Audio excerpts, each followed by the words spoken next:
datang di program acara Langkah Pemuda dan Mahasiswa.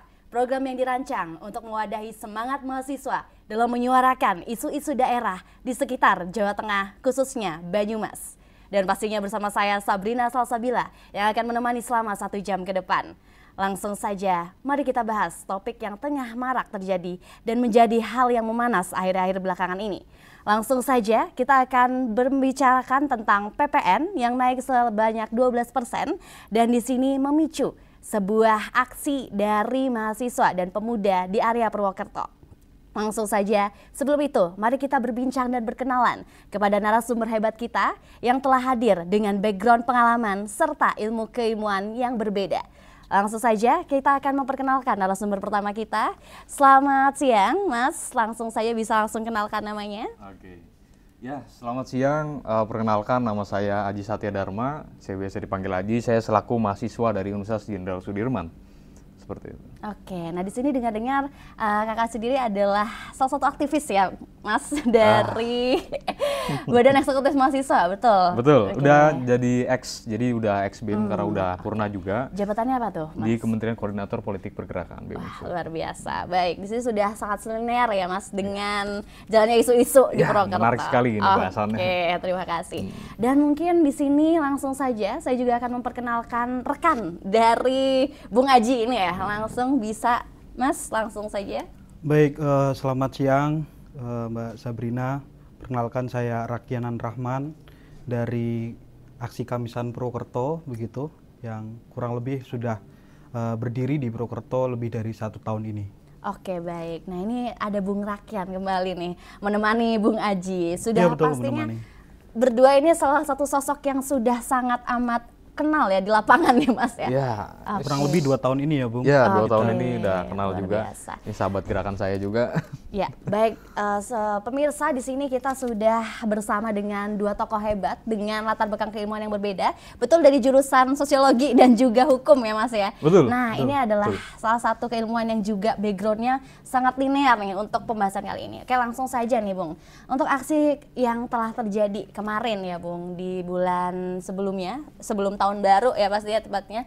Dan itu kita akan mengulas tentang PPN. Nanti kita akan mengulas terlebih dahulu kalau PPN itu memang sudah dicabut ya ininya, dan kita akan mengulas terlebih dahulu kira-kira apa aksi demo tajuk yang dibawakan serta latar belakang dari aksi tersebut. Mungkin dari Bung Aji. Oke. Untuk kemarin kita tanggal Jumat ya, hari Jumat tanggal 29 Desember 2024, teman-teman mahasiswa dan juga elemen masyarakat kita mencoba untuk bersolidaritas melakukan aksi simbolik sekaligus kampanye juga untuk menyuarakan 2 isu yang cukup penting. Kami rasa isu terkait kenaikan PPN 12% sudah mengudara dan banyak sekali respon dari masyarakat yang mengecam dan juga menolak adanya kenaikan PPN 12%. Tapi juga melihat dari keberjalanan sosial yang berjalan di masyarakat hari ini, banyak sekali juga masyarakat yang merasa bahwa polisi atau mungkin aparat penegak hukum secara khusus juga melakukan tindakan represivitas. Marak terjadi represivitas yang dilakukan oleh aparat kepada mahasiswa maupun masyarakat. Oleh karena itu sebenarnya itu jadi salah satu alasan untuk mahasiswa bergerak pada tanggal 29 Desember kemarin. Kita coba untuk menyuarakan apa sih sebenarnya jadi masalah kita. Apa sih sebenarnya yang jadi persoalan kita terkait PPN 12% ini. Karena kita tahu sendiri Undang-Undang Nomor 7 Tahun 2021 itu kan sudah mengatur ya terkait bagaimana PPN ini diberlakukan. Akan tapi hari ini pun ternyata PPN 12% itu tetap diberlakukan untuk berapa barang-barang mewah gitu, PPN BM lah, barang mewah tadi. Nah, itu jadi salah satu soal yang mungkin kita coba untuk update kembali nih, kira-kira apa sih yang terjadi hari ini dan bagaimana tanggapan teman-teman mahasiswa maupun masyarakat itu sendiri kayak gitu. Oke, baik Bung Aji. Nah, di sini kita beralih sebentar ke Bung Rakyan. Kira-kira untuk aksi kemarin bagaimana, Bung? Oke, untuk aksi kemarin tanggal 29 Desember Betul. ya, tahun 2024, apa yang betul yang tadi telah disampaikan oleh Bung Aji. Jadi ada 2 tajuk yang kita bawa. Pertama soal kenaikan PPN karena saat itu belum pengumuman pada tanggal 31 Desember Betul. begitu ya. Soal hanya dikecualikan untuk barang-barang mewah saja. Yang kedua soal represivitas aparat, karena kita melihat menurut data survei yang dilakukan oleh Amnesty pada tahun 2024 terjadi 119 kekerasan yang dilakukan oleh aparat kepolisian kepada masyarakat sipil. Hal ini perlu untuk kita perhatikan betul-betul bagaimana hak asasi manusia perlu untuk didapatkan oleh masyarakat sebagai seorang warga negara yang telah dijamin melalui Undang-Undang HAM gitu. Dan perlu kita lihat juga bahwasanya institusi kepolisian ini adalah salah satu institusi yang sering kali dilaporkan ke Komnas HAM terkait adanya kasus pelanggaran HAM gitu. Jadi dua hal itu yang saat itu kita bawa gitu. Dan pada saat itu kita menyadari bahwasanya bukan saatnya lagi untuk menunggu sisi-sisi keadilan, tapi saatnya kita untuk menjemput atau mengambil keadilan itu begitu. Jadi jangan hanya menunggu, dan akhirnya kita meminta kepada masyarakat serta mahasiswa untuk bergerak bersama di tanggal 29 Desember. Gitu. Oke, baik Bung Rakyat. Nah, di sini beralih kembali ya untuk latar belakang yang tadi sudah dibawakan. Pastinya di sini mahasiswa sudah melakukan berbagai persiapan untuk demo tersebut dengan alasan yang sangat amat, ya kita tahu mahasiswa berdasarkan dari latar belakang berbeda ya Mas ya, dari sudut pandang Mas Rakyat nih. Sebelum beralih ke Bung Aji nanti, kira-kira Mas Rakyat sendiri menanggapi ini, apakah sudah ada impact yang terasa Mas dari pencabutan yang sudah ada, dari demo yang dilakukan, bagaimana impactnya? Apakah sudah ada Mas? Oke, mungkin semua berawal dari awal Desember gitu ya. Kita melihat banyak sekali narasi-narasi penolakan terkait kenaikan PPN 12% dan pemerintah beberapa kali juga menanggapi. Namun pada bulan Desember itu juga akhirnya banyak sekali riset-riset yang keluar, diskusi-diskusi diselenggarakan, protes dari masyarakat dan lain sebagainya. Salah satunya kita terjadi di Purwokerto. Sampai akhirnya pada tanggal 31 Desember, hampir 6 jam sebelum peraturan itu harus dilaksanakan, karena kalau kita melihat Undang-Undang Nomor 7 Tahun 2021 harus dilaksanakan pada tahun 2025 soal kenaikan 12%. Akhirnya diumumkan oleh Bu Menteri Keuangan dan Presiden Prabowo Subianto bahwasanya kenaikan hanya untuk barang-barang mewah gitu. Walaupun sebetulnya sebelum tanggal 31 itu sudah diumumkan juga untuk barang-barang mewah, tapi kita melihat bagaimana aturan itu banyak sekali barang-barang yang sebetulnya seperti paket data, wifi dan lain sebagainya juga masih kena, yang akhirnya juga akan berdampak. Nah, kita punya satu ini ya bahan dialektika kita, diskusi kita di dalam forum-forum kita, bahwasanya yang akan paling berdampak adalah ketika 12% itu saat itu dinaikkan adalah masyarakat menengah dan masyarakat kelas bawah gitu. Karena akan terjadi kenaikan kurang lebih 500.000 untuk masyarakat menengah. Jadi akan terjadi penambahan pengeluaran pasca terjadinya kenaikan PPN 12%. Dan kita melihat bahwasanya lagi-lagi korbannya adalah masyarakat menengah dan masyarakat kecil. Dan tentunya kita sebagai orang-orang yang tersadarkan dan kalangan mahasiswa harus membela masyarakat kecil dan masyarakat menengah itu begitu.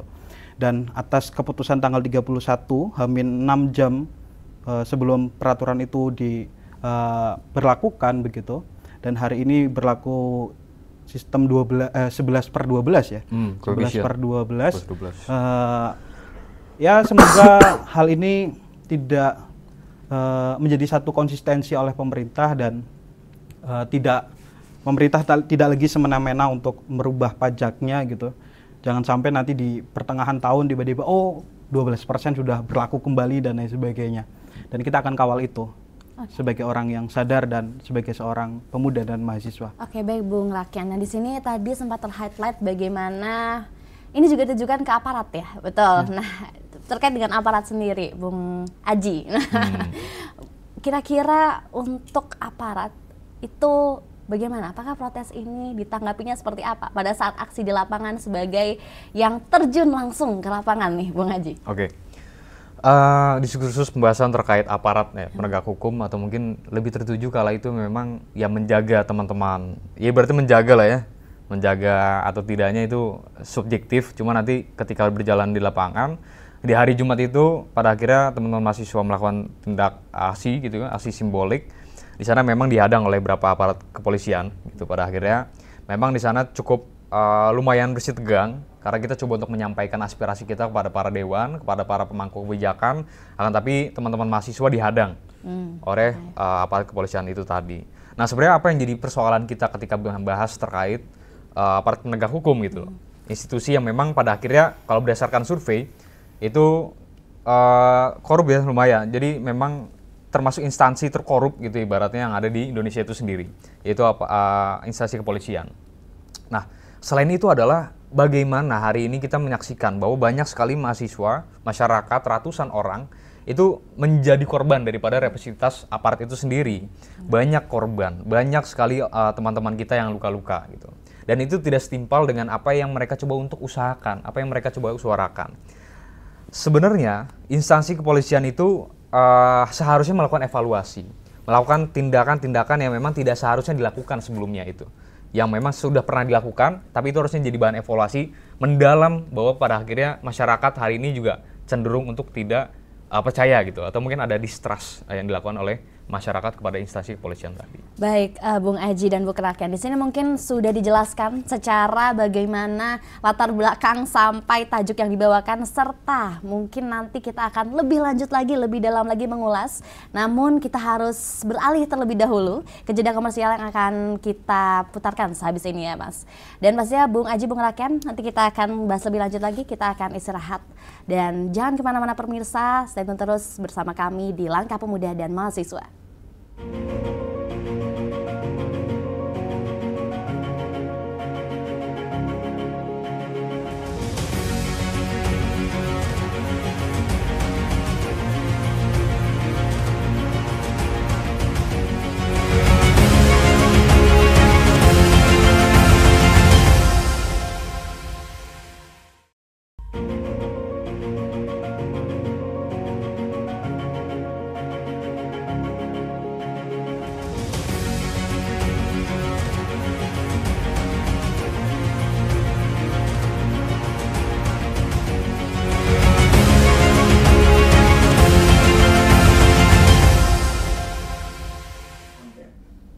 Masih bersama kami di Langkah Pemuda dan Mahasiswa pemirsa, dan pastinya di sini masih bersama Bung Aji dan juga Bung Rakian. Nah, bagaimana nih Bung, kita akan mengulas kembali ya terakhir dengan Bung Aji. Tadi membahas tentang aparat ya Bung ya. Betul. Apakah saya bisa menggali lebih dalam atau bagaimana ini Bung?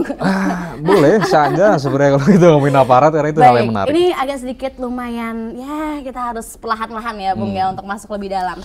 Cuman di sini pastinya aku akan beralih ya kepada Bung Rakian terkait dengan yang telah terjadi ini Bung. Tadi kita sempat juga berdiskusi ya Bung di belakang bagaimana tentang gerakan ini terkait dengan pemerintah. Sebenarnya pemerintah itu harus seperti apa Bung untuk diulas dari sudut pandang Bung Rakian ini Bung?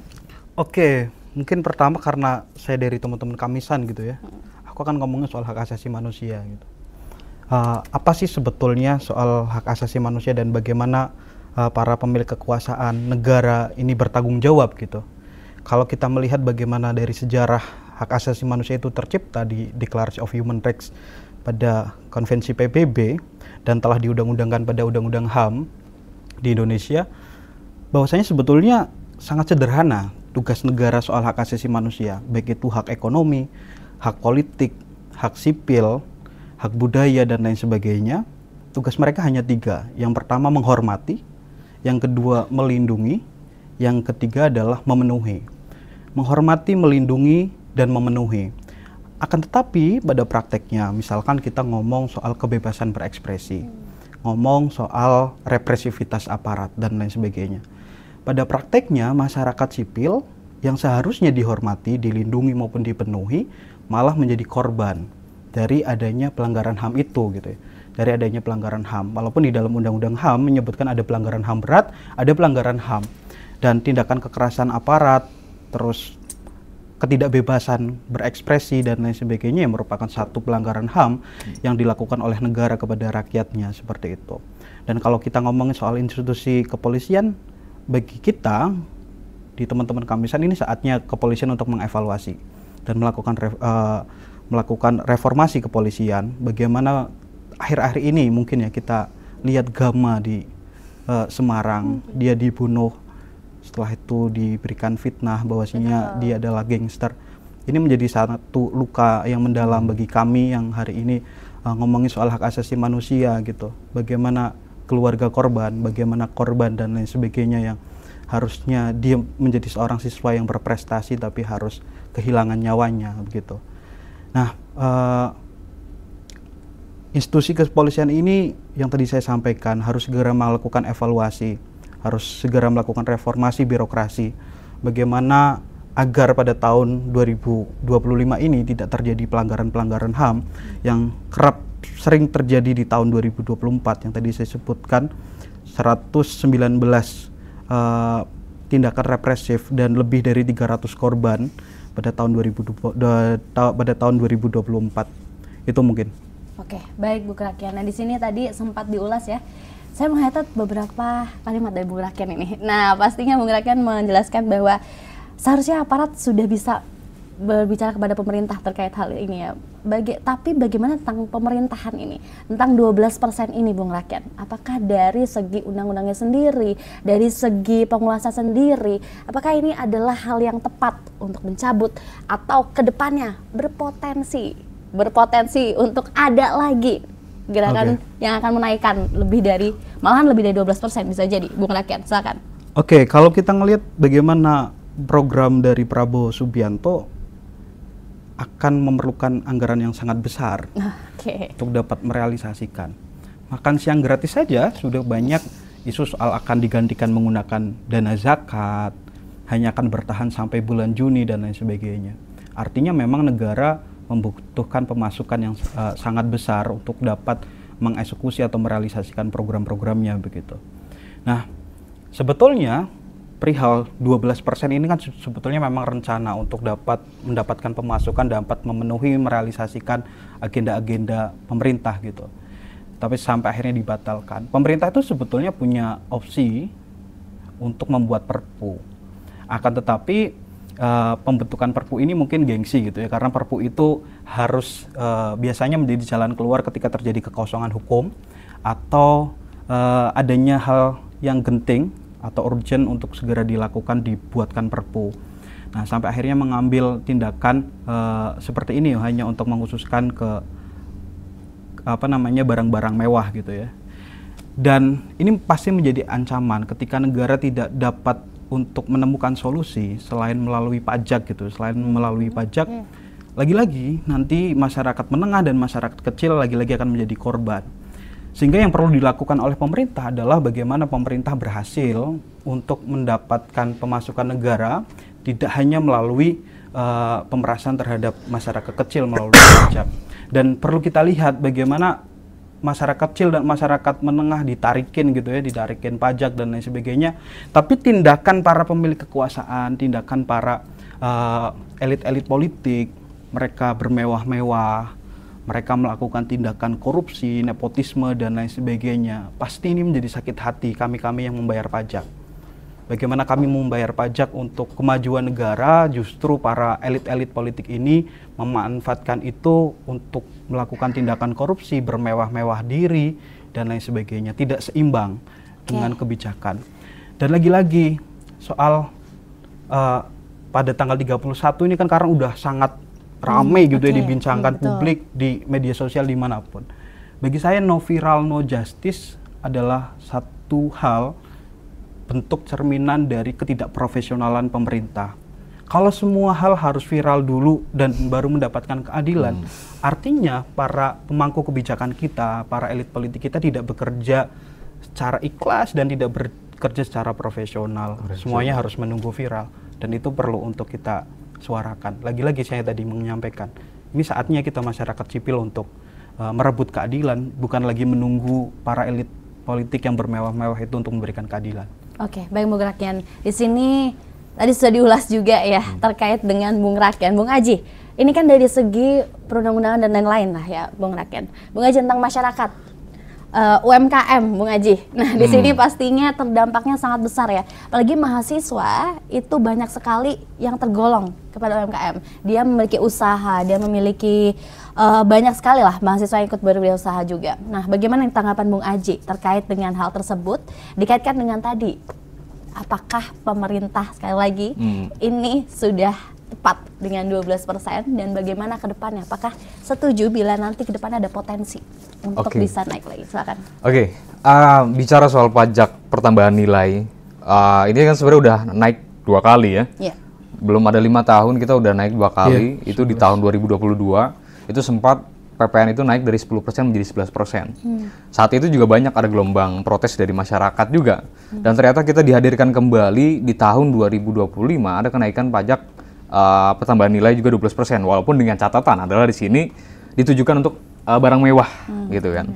Nah, sebenarnya apa sih yang jadi persoalan masyarakat hari ini terkait PPN 12% ini adalah karena memang melihat PPN 12% ini kan kalau misalkan belum ada statement dari pemerintah terkait ini diperuntukkan untuk barang mewah, ya karena kita tahu sendiri pemerintah tidak ada rilis resmi peruntukan barang-barang ini yang dikenakan PPN di barang-barang apa saja atau komoditas apa saja. Nah makanya masyarakat mempertanyakan kiranya PPN 12% ini akan berdampak sebanyak apa, sesignifikan apa. Kalau misalkan ternyata ekonomi mereka jadi terimbas itu dari kenaikan PPN 12%, daya beli masyarakat, karena pada akhirnya ketika PPN 12% ini diterapkan, akan ada kemunculan, ini kalau misalkan survei dari Celios ya, jadi kajian dari Celios juga menyampaikan bahwa ketika memang PPN 12% ini diterapkan, ada kemungkinan terjadi inflasi sekitar 4%. Nah ini kan sebenarnya inflasi yang tidak normal, yang dialami oleh pemerintah atau negara itu sendiri atau masyarakat itu sendiri. Nah, ketika inflasi itu terjadi, otomatis barang-barang atau komoditas yang ada di masyarakat, di pasar, itu akan meningkat.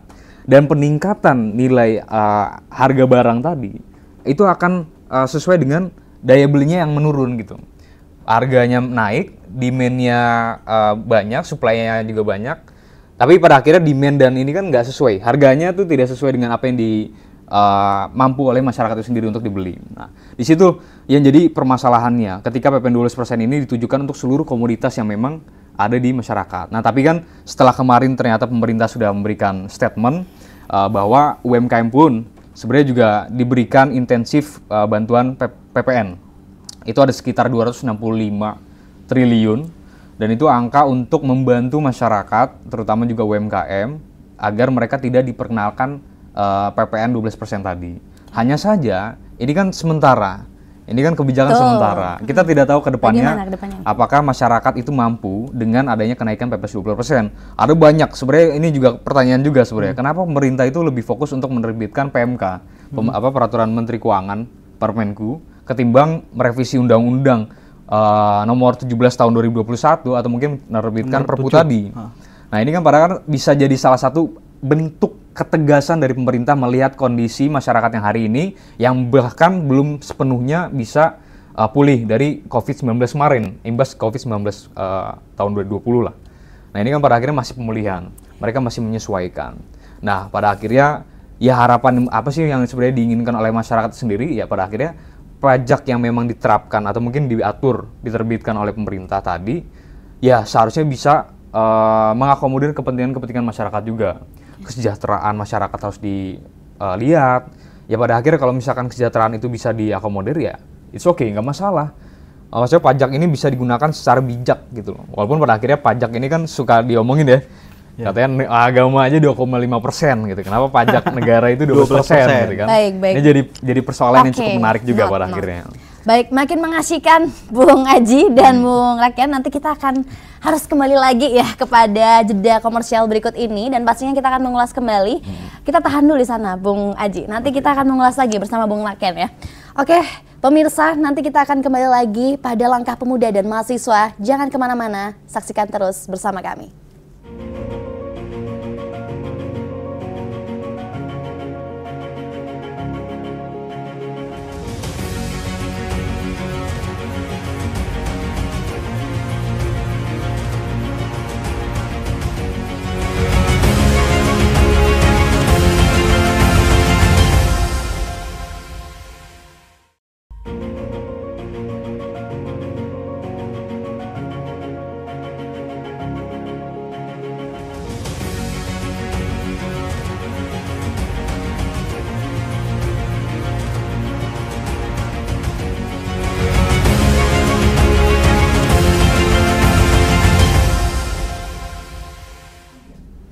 Masih di Banyumas TV, pemirsa, bersama saya Sabrina Salsabila Ismanda, Langkah Pemuda dan Mahasiswa. Dan di sini masih bersama Bung Aji dan Bung Rakian pastinya. Dan tadi terakhir kali kita sudah mengulas terkait dengan Bung Aji yang mengatakan kenapa harus 12% dan lain-lain tersebut ya Bung ya. Nah, Bung Rakian, terkait dengan tadi tanggapan Bung Aji untuk statement yang terakhir, bagaimana tanggapan menurut Bung Rakian? Apakah setuju, seirama, atau bagaimana nih Bung? Oke, tadi apa yang disampaikan oleh Bung Aji ya, saya kira beberapa hal saya setuju gitu.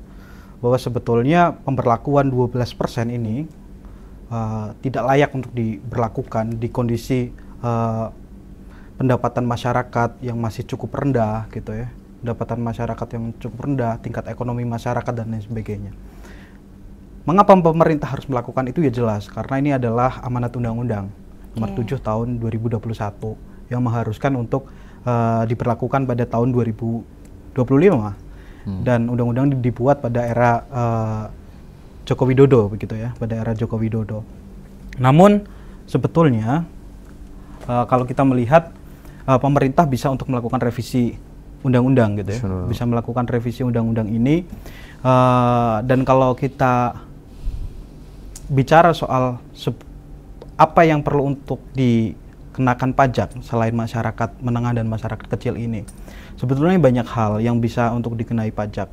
Misalkan pajak karbon begitu, terus pajak pada pendapatan tinggi, hanya memberikan pajak kepada orang-orang yang memiliki pendapatan tinggi, lalu sawit dan lain sebagainya. Jadi pemerintah sebetulnya punya banyak alternatif untuk memberlakukan pajak yang tidak melalui PPN, ini. Akan tetapi yaitu karena ini adalah amanat undang-undang, artinya pemerintah harus berani untuk tetap pada kondisi ini, artinya hanya memberlakukan barang mewah atau membuat satu aturan baru yang mengenai pajak-pajak untuk kategori pendapatan tinggi, karbon, sawit, dan lain sebagainya. Ini menjadi salah satu alternatif yang bisa dilakukan pemerintah kalau memang pemerintah membutuhkan penghasilan tambahan dari pajak ini. Ini yang perlu untuk dilakukan pemerintah.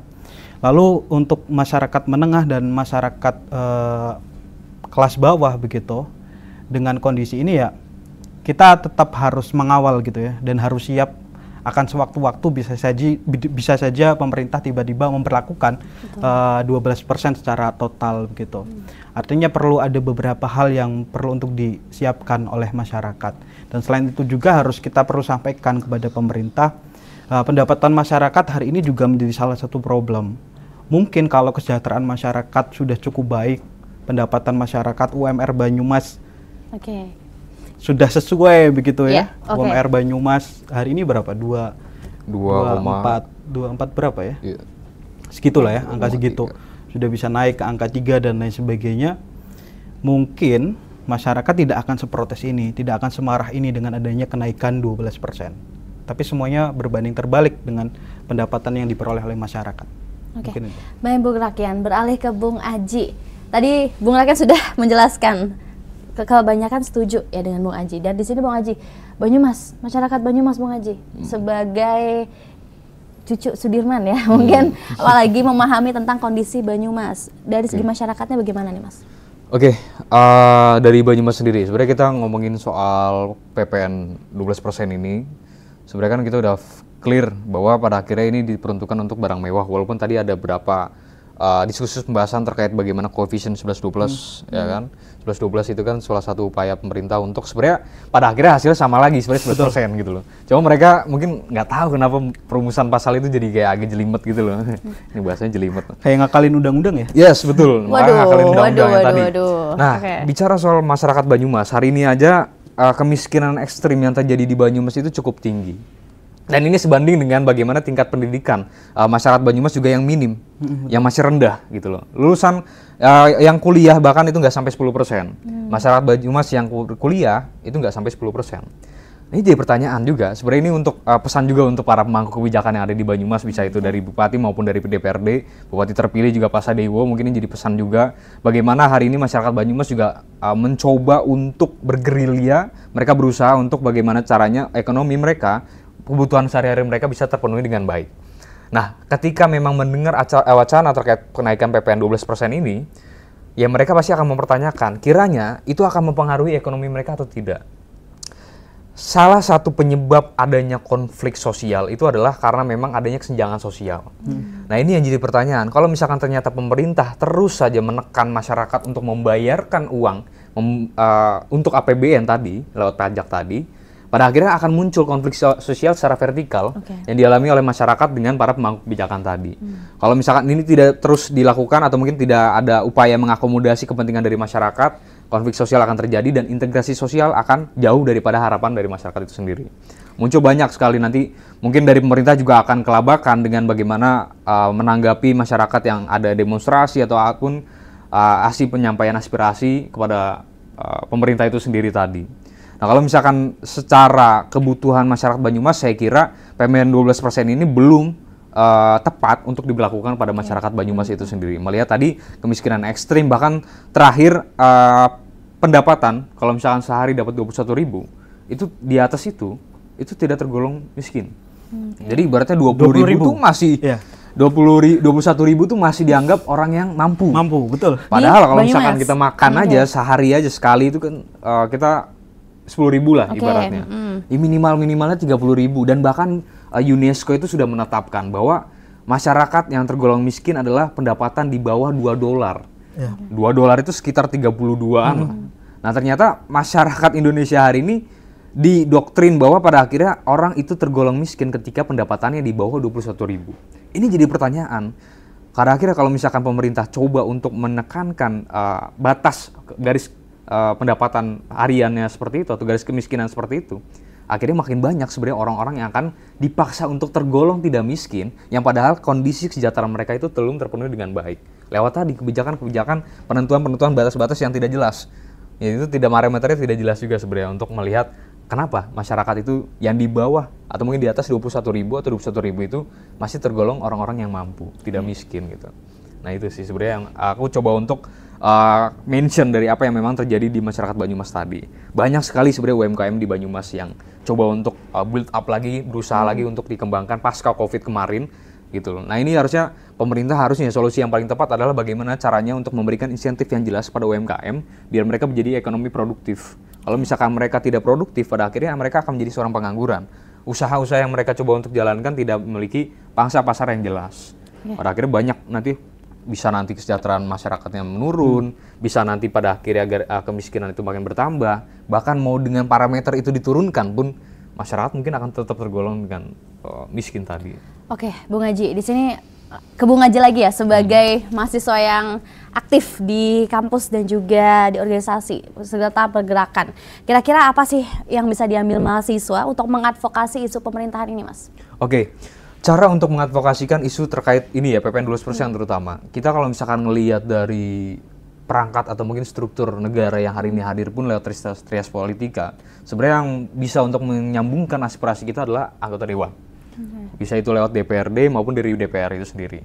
Cuma ya kita tahu sendiri bahwa kondisi hari ini dewan-dewan yang memang sudah kita percayai, sudah kita pilih pun ternyata masih saja banyak upaya-upaya pengkhianatan dalam tanda kutip di sini adalah tidak sesuai dengan harapan masyarakat. Nah, sebenarnya langkah yang bisa kita lakukan adalah gimana caranya kita untuk menyampaikan aspirasi ini kepada DPR dan DPR merumuskan kebijakan sesuai dengan apa yang diinginkan oleh masyarakat tadi. Bisa itu lewat RDP, tertutup maupun umum, ataupun sampaikan lagi lewat political will-nya DPRD. Karena mereka adalah dewan-dewan yang kita percayai untuk berada di lingkup daerah atau mungkin regional, salah satu di Banyumas tadi. Dan ini jadi salah satu upaya, bisa itu dengan naskah akademik, bisa itu dengan argumentasi intelektual gitu kan, ibaratnya kita sebagai mahasiswa pun sebagai pemuda sudah seharusnya menjadi penyambung lidah masyarakat tadi. Jadi mahasiswa yang memang sudah terbiasa dengan skripsi misalnya, jurnal, artikel, ayolah kita coba untuk memperkuat argumentasi kita lewat kajian, lewat naskah akademik, kita sampaikan kepada aparat tadi. Dan ketika ternyata lewat naskah atau mungkin lewat kajian tadi tidak terpenuhi keinginan masyarakat, pada akhirnya gerakan sosial itu jadi salah satu solusi. Aksi massa, kita menyampaikan aspirasi di jalan, kita menciptakan atensi yang kuat, biar kita bisa menciptakan solidaritas yang terbangun gitu. Bisa itu lewat organik maupun mekanik, pada akhirnya mereka bisa ada keinginan dalam hatinya untuk mempertanyakan apa yang terjadi oleh mereka itu udah lebih dari cukup. Oke, Bung Aji. Beralih ke Bung Rakian selaku koordinator pergerakan Kamisan nih, Bung. Pastinya di sini tadi sudah di-highlight bagaimana untuk advokasi yang dan apakah Bung Rakian nih, saya penasaran dengan Bung Rakian, apakah setuju dengan ya tadi sebagai pengkhianat yang tadi highlight itu? Dewan pengkhianat ya, rakyat katanya. betul. Katanya gitu orang-orang. Bagaimana ini, Bung? Apakah setuju dengan statement dari Bung Aji dan juga seluruh statementnya tadi? Oke, mungkin kalau menilai ya angka kepercayaan saya terhadap DPR ini yang hari ini gitu ya. Kalau 1 sampai 10, 2 mungkin Bang Aji. Waduh. 2 mungkin ya. Miris ya. Karena kita ngelihat bagaimana mereka terpilih juga melalui banyak cara yang sebetulnya tidak baik begitu ya. Yang ujung-ujungnya nanti akan terjadi banyak tindakan-tindakan korupsi, nepotisme dan lain sebagainya. Namun perlu untuk diperhatikan, dan saya tertarik tadi apa yang disampaikan Bung Aji. Betul, hari ini sedang ramai bahwasanya orang bisa dikatakan sebagai golongan miskin itu ketika satu hari dia menghasilkan atau mengeluarkan lebih kurang dari 20.000. Mohon maaf Bung Rakian, 15 detik lagi. Oh, iya. Oke. Kurang dari 20.000, dan ini sangat berbanding terbalik dengan apa yang disampaikan UNESCO tadi ya. Betul. Biasanya $2 gitu ya, $2. Oke, kalau advokasi tadi Bung Aji menyampaikan melalui bagaimana pendekatan dengan para dewan ini untuk melalui naskah akademik dan lain sebagainya. Tapi kalau kami akan berbicara bagaimana kami akan berdampak kepada masyarakat. Kami akan gerilya turun ke masyarakat, berbicara dengan masyarakat, ngomong dengan masyarakat, membantu apa yang bisa kami bantu kepada masyarakat, membuat satu gerakan sipil bersama, gerakan kolektif bersama masyarakat. Artinya ada satu kemandirian yang nantinya akan diperoleh bersama-sama yang bekerja sama dengan masyarakat. Oke, baik Bung Rakian. Kita jeda dulu, Bung yang sangat luar biasa ini. Ya pemirsa, nanti kita akan kembali lagi setelah jeda pariwara yang akan tayang, dan tetap bersama kami di Langkah Pemuda dan Mahasiswa.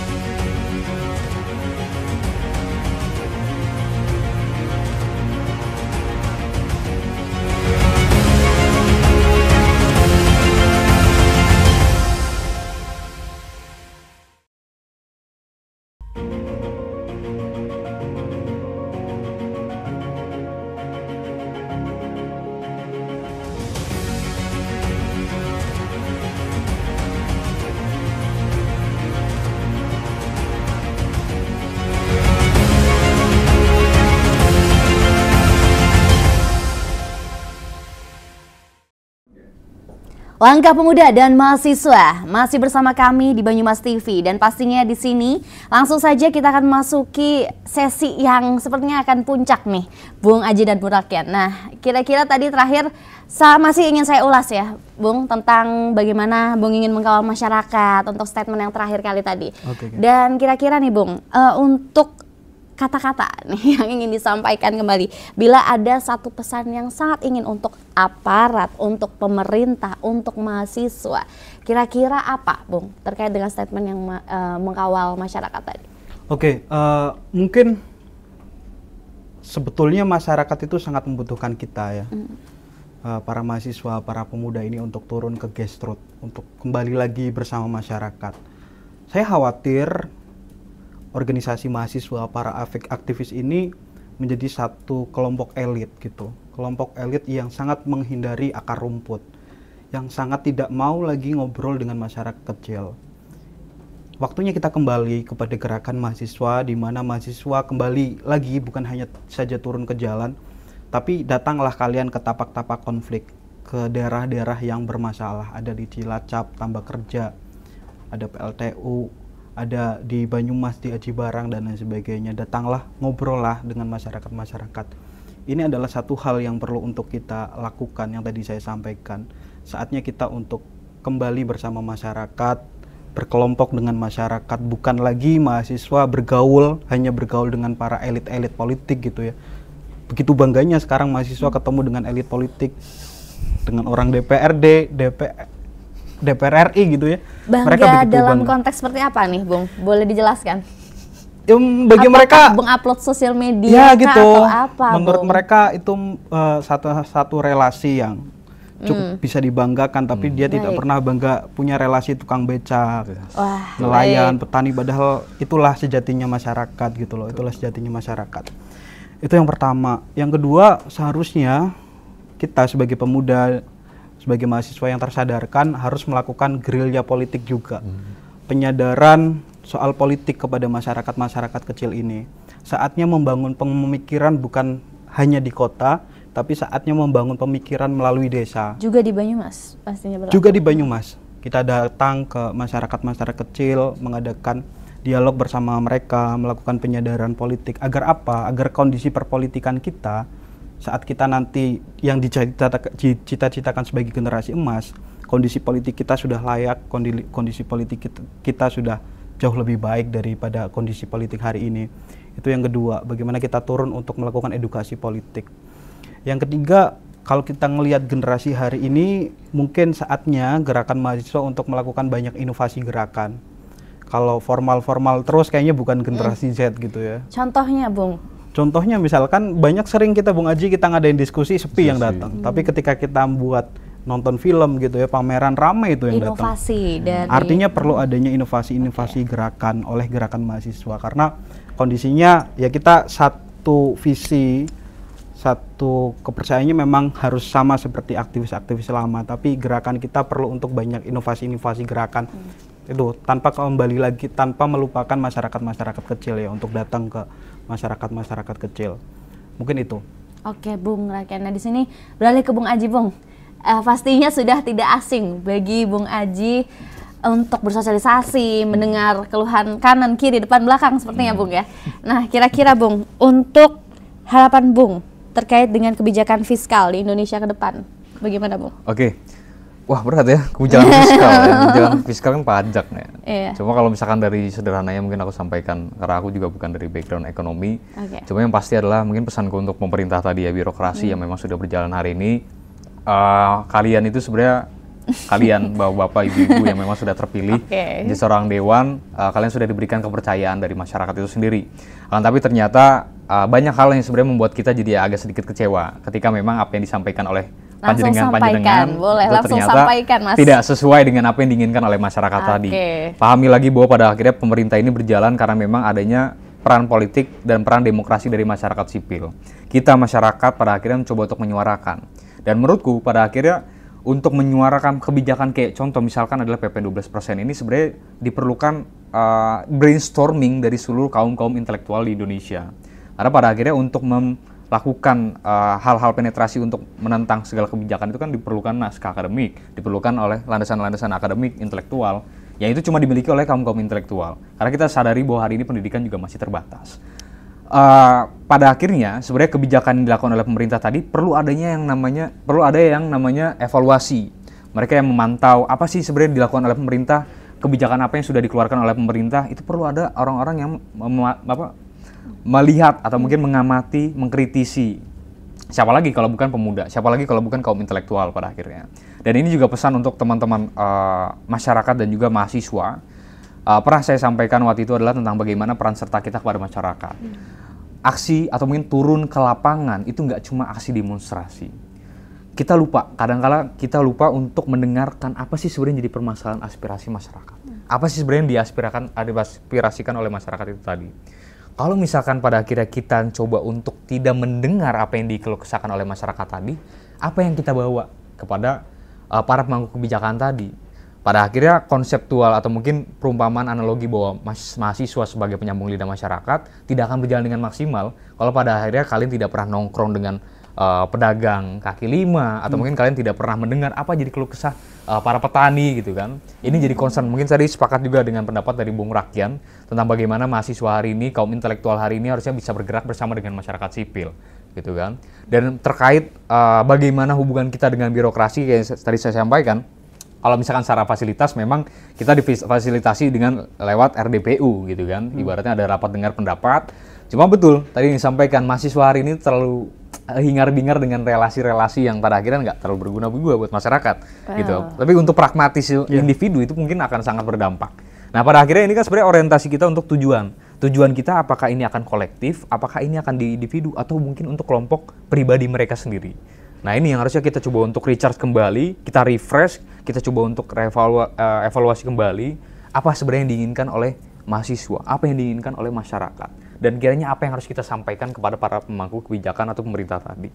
Lewat hukum-hukum yang sudah teratur hari ini, ya menurutku itu belum jadi jaminan untuk kita bisa menyuarakan apa yang kita keluhkan, masyarakat yang memang kita bela, tapi pada akhirnya untuk kita memberikan bargaining position yang tepat adalah ya tadi, kaum intelektual harus integrasikan, mereka harus kolektif bergerak menentang segala ketertindasan dari pemerintah itu tadi. Oke Bung Aji, di sini hampir sampai pucuk nih Bung, dan pastinya di sini saya ingin kembali lebih dalam ya Bung untuk mengulas sebelum nanti closing statement kita akan menampilkan kesimpulan ya Bung.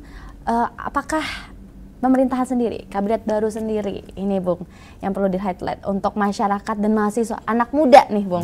Nah kita kan tahu anak muda besar nih FOMO-nya dan lain-lain.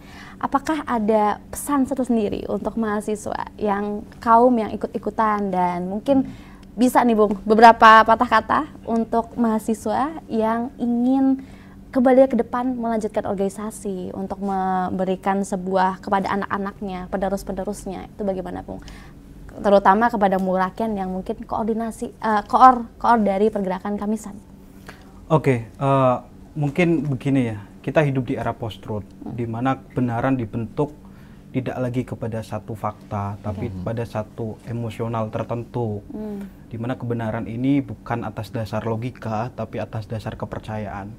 Maka dari itu seringkali terjadi di media sosial gitu ya, terjadi banyak sekali informasi-informasi hoax gitu, yang tentunya menjadi satu kepandian kita sebetulnya untuk generasi muda lebih gampang menyaring, jangan gampang terbawa isu. Pemerintah hari ini sering mengerahkan buzzer gitu ya. Aduh, itu jelas kita bisa ngelihat, apalagi TikTok kan, di TikTok. Nah buzzer-buzzer ini kan sebetulnya menjadi satu masalah dari apa sejatinya kebenaran itu, dan perlu adanya kepandian dari masyarakat terutama generasi muda agar tidak gampang termakan oleh isu-isu tertentu seperti itu. Dan kita harus menyadari bahwasanya penggunaan media sosial perlu untuk adanya penyaringan yang baik dan benar. Oke, Bung Haji, bagaimana Bung? Selaras? Sependapat disampaikan oleh Bung Rakian terkait bagaimana hari ini ya seharusnya mahasiswa itu bisa menjadi tonggak atau mungkin jadi tombak paling depan ketika memang mereka berhadapan dengan kebijakan-kebijakan yang tidak sesuai dengan masyarakat. Karena implementasi pengabdian itu sebenarnya kan baik di kuliah maupun pasca kuliah, pengabdian itu tetap dilakukan. Gitu. Dan kita harus berhati-hati sebenarnya, banyak sekali hal-hal yang harus kita perhatikan. Mulai dari tadi pengerahan alat-alat kekuasaan yang itu memang pada akhirnya mencoba untuk menghegemonikan kekuasaan pemerintah, ataupun daripada upaya-upaya lain seperti hoax tadi, buzzer-buzzer dikerahkan dan bahkan itu masuk ke anggaran pemerintah ya, bahkan itu dianggarkan gitu. Nggak perlu disebut Bung, itu lembaga mana itu. Nah kalau misalkan lembaga mana itu monggo silakan untuk dicari, tapi ini perlu kita cermati bahwa pada akhirnya pemerintah ini terlalu takut dengan apa yang disampaikan oleh masyarakat, padahal kondisinya masyarakat sipil hari ini hanya ingin untuk membela apa yang seharusnya mereka bela. Kesejahteraan masyarakat jadi satu hal yang pasti bakal mereka bela. Bagaimana kondisi keadilan yang seharusnya bisa diterapkan kepada segenap masyarakat Indonesia, itu seharusnya bisa terlaksana dengan baik. Amanat Undang-Undang Dasar Pancasila sudah mengatur hal tersebut. Jadi sudah pastinya ya mahasiswa, pemuda, bahkan masyarakat sipil itu sendiri, ayo ini udah waktunya untuk kita kolektif berjalan menyuarakan apa yang seharusnya kita suarakan di tataran-tataran publik ataupun nanti kepada pemerintah. Baik, baik pemirsa, di sini sudah kita berbincangnya sudah kemana-mana nih ya, Bung Aji dan Bung Rakian. Pastinya di sini ingin di puncak, kita sudah sampai puncak nih Bung. Apa yang ingin disimpulkan dari diskusi hari ini, baik dari Bung Aji dan Bung Rakian, terutama terkait dengan pajak PPN ini yang sudah naik 12%, tapi sudah mungkin ditarik ke depannya, silakan. Saya dulu. Ya, silakan Bung Rakian. Oke, yang pertama terkait PPN 12%, pastinya walaupun sudah hanya diberlakukan untuk barang mewah, aturan ini masih ada, dasar hukumnya masih ada. Oke, dan masyarakat Banyumas ya, Bung. Oke. Gitu. Perlu untuk kita tetap kawal begitu ya. Pemerintahan ini perlu untuk kita kawal. Generasi muda, mahasiswa harus berani untuk sebagai check and balance pemerintahan, harus berani untuk menjadi bagian dari oposisi pemerintahan. Tentunya dengan cara-caranya sebagai seorang pemuda. Terus untuk Kabupaten Banyumas sebagai kabupaten yang sangat potensial sebetulnya untuk peningkatan ekonomi dengan pariwisatanya, pendidikannya, perlu adanya hal-hal yang lebih inovatif dan kreatif, dan pemerintah harus support terhadap kalangan para pemuda yang berusaha untuk kreatif dan inovatif tentunya di Kabupaten Banyumas. Terus sekaligus closing statement. Ya, silakan, Bung. Sekaligus closing statement, kawan-kawan sekalian, ini waktunya kita untuk kembali bersama masyarakat, kembali bersama para petani, kembali bersama para nelayan, kembali bersama orang-orang kecil, orang-orang pinggiran kota dan lain sebagainya yang perlu untuk kita advokasi lalu kita suarakan. Jangan sampai ada rasa iba kita untuk membersamai mereka, jangan sampai teman-teman terlalu senang hati ketika berdekatan dengan para penguasa dan para elit politik. Tapi senanglah ketika kita bersama masyarakat kecil, kita ngobrol, kita ngopi bersama masyarakat kecil. Dan hiduplah untuk kebermanfaatan. Mungkin itu cukup. Baik, Bung Aji, silakan Bung.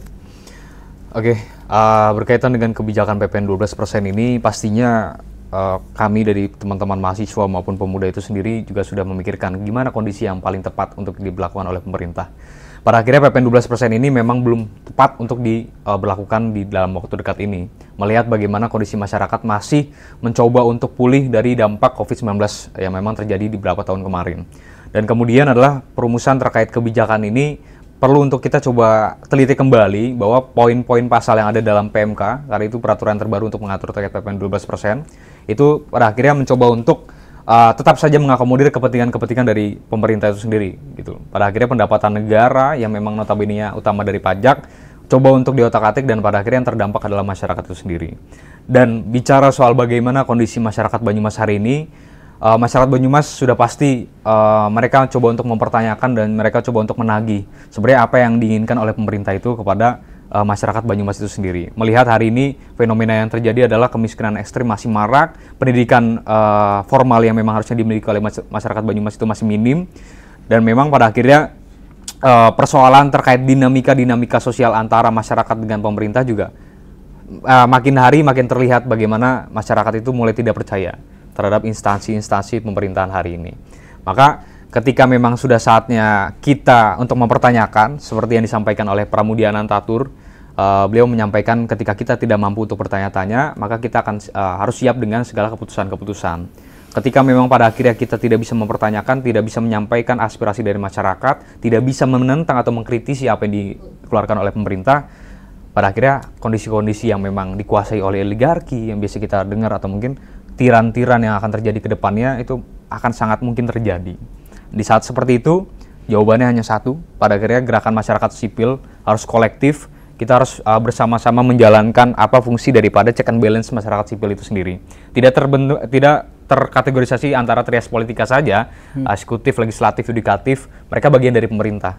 Pada akhirnya masyarakat perlu adanya wadah kekuatan baru di mana masyarakat bisa bersatu secara kolektif untuk menentang apa yang memang seharusnya menjadi hak-hak mereka atau mungkin keadilan-keadilan yang memang harusnya dipenuhi oleh negara itu sendiri lewat tangan kita sendiri, masyarakat sipil itu tadi. Oke, baik Bung Aji, Bung Rakian, terima kasih banyak untuk segala bentuk opini, pandangan, aspirasi pastinya di sini, dan pastinya di sini mari kita terus gerakan semangat pemuda ini kita lestarikan dan turunkan, jangan sampai terhenti semangat pemuda ini. Dan pastinya terima kasih untuk hari ini, dan mungkin pemirsa di sini kami sudah mengulas berbagai hal terkait dengan yang pasti berkaitan dengan langkah pemuda dan mahasiswa terkait PPN 12% ini.